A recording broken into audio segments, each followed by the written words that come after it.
At Bendigo Bank, we like to help communities grow.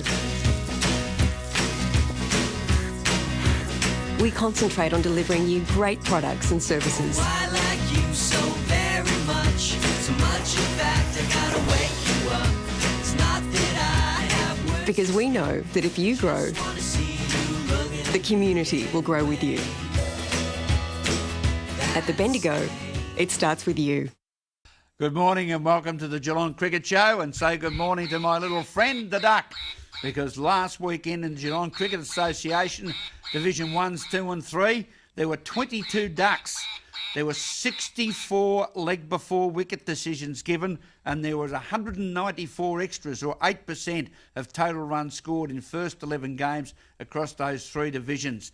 So it's an interesting statistic. Joining me this morning, and we welcome him as a regular now on the Geelong Cricket Show, covering Premier Cricket and the Bellarine Peninsula Cricket Association, Tim Mitchell. How are you, Tim? Yeah, very good, Graham. Thanks for having me. And as you said, we're going straight into Premier Cricket.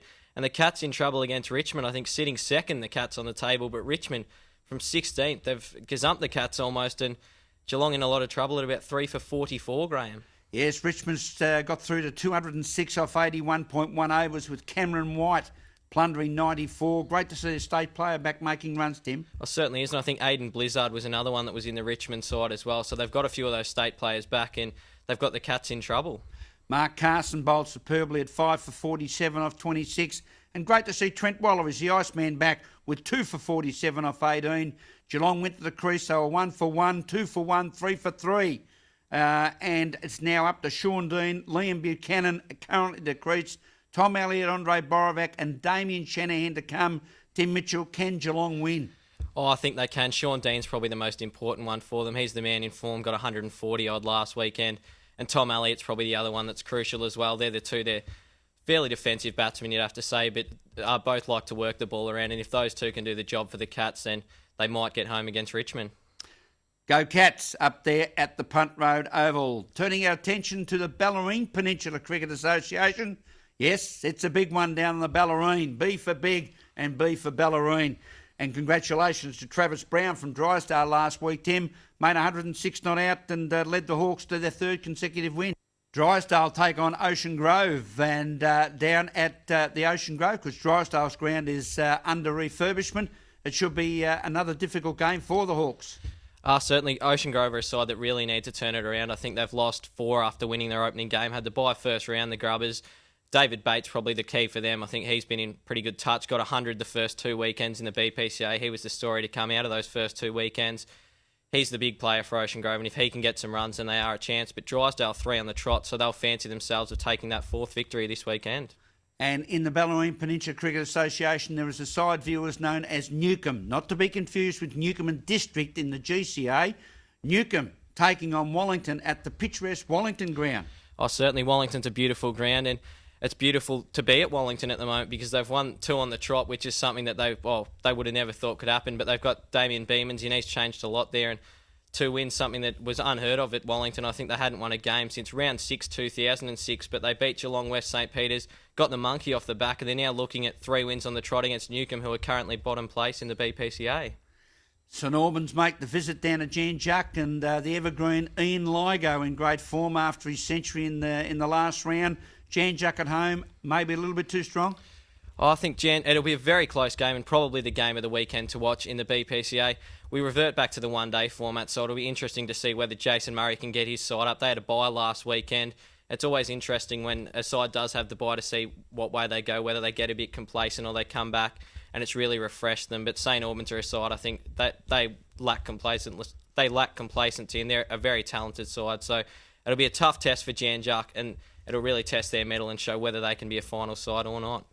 Tim, for our viewers, the Bellarine Peninsula Cricket Association has certainly lifted a notch in the last couple of seasons, hasn't it? Oh, there's some great players that have come down. Jason Murray was one that I just mentioned. I know Chris Welsford from playing at Bowen Heads. There's been a lot of GCA players that have come down, and they, as you say, Graham, they have lifted the standard. And some of the other players that have been on the BPCA for a long time, I know Paul McGrath's one, Jason Mallett's probably another one. Those guys have just lifted their game to another level, and that's why players like Welsford and Murray want to play in the BPCA. And Rollo's bouncing Kangaroos from Anglesey make the journey to Colindina. What chance? Oh, well, Anglesey, I think they're about 8th on the table at the moment. Colindina are one of the informed sides with the bat. So Darren Andrews for Anglesey, he's the big fast bowler that they brought over from England. And he'll probably be the key if he can remove a couple of guys like Caden Orkey, Ben Ricardo, those guys that are in form for Colindina, then Anglesey will be a very real chance. They're one of the informed sides with the bat as well. Darren Jacobs making a lot of runs. So if Anglesey can get those runs on the board, then they will fancy themselves against Colindina. Down to the bowl at Queenscliff, it's Barrable making the journey from one side of Geelong to the other. Can the Cooters take the points? I think the Cooters will definitely take the points. Barrable were embarrassed last week by Wellington, bowled out for 83. Their ground, probably one of the smallest in the BPCA, so you've got to make big scores if you want to win at Barrable.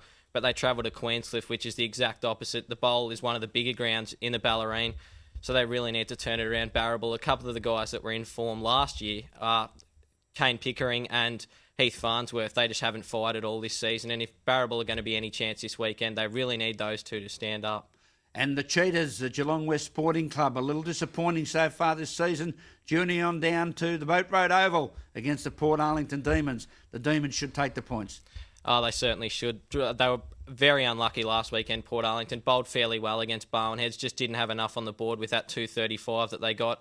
But they would definitely fancy themselves. As you said, Graham, Geelong West have been one of the disappointing sides after coming over from GCA, and they won their first game against Jan Juck, but they've dropped 4 in the trot since, and the Cheetahs really need to turn it around with the bat because that's where they're struggling. I think Michael Andrews is a guy that's been getting a lot of wickets for them, but they're relying too heavily on Adam Melville at the top of the order. If someone else can get some runs, then they may be a chance, but Port Arlington should take the points.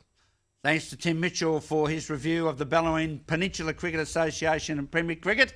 We're going to take a break. Don't forget, Rawlo7 at bigpond.com for your comments on where you feel the Geelong Cricket Association Grand Final should be played, or for that matter, any other relevant matters to local cricket. We'll take them up on the Geelong Cricket Show. We'll be back with our special guests, Darren Hornstein, President of the South Barwon Cricket Club, and Dean Armstrong after this.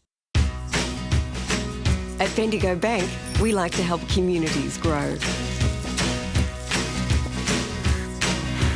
We concentrate on delivering you great products and services. I like you so very much. So much, in fact, I gotta wake you up. It's not that I have words. Because we know that if you grow, Wanna see you looking the community will grow with you. At the Bendigo, it starts with you.